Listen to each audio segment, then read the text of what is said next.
A reflection for Friday, April 24th, third week of Easter.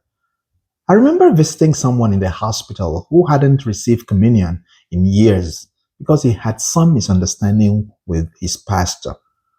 When I asked him if he wanted the Eucharist, he hesitated and said, "I'm not sure I understand it anymore." His years of absence from church also made him feel indifferent about his faith. But after a quiet pause, he slowly said, "But Father, I know I need it." That honesty, that glimpse of faith struck me. Now, you see, faith isn't clarity sometimes, it is hunger. In the Acts of the Apostles, chapter 9, that we read today, which is about the conversion of Paul on the road to Damascus, Saul, as he was called then, is strong, confident, certain, and completely blind to the truth. Ironically, it's only when he's physically blinded that he begins to truly see. His strength collapses into dependence. Hence, he has to be led, guided, and even fed by another person. Now, conversion begins when we surrender to the direction of the Holy Spirit, when we stop trying to control the narrative of everything and every event and let things and events speak to us. In today's gospel from John's Gospel, chapter 6, Jesus speaks of giving his flesh to us to eat.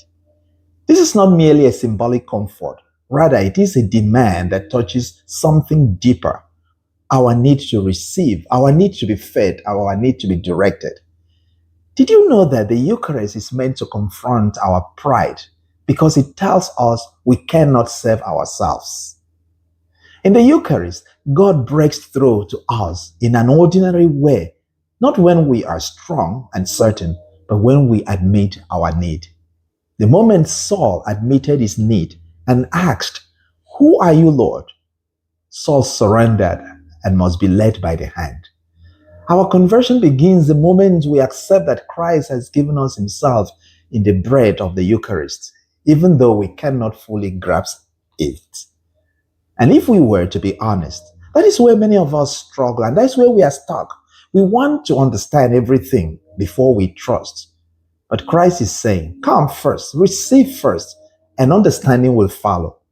So, dear friends, maybe today the question for you and I is, where is your resistance hiding?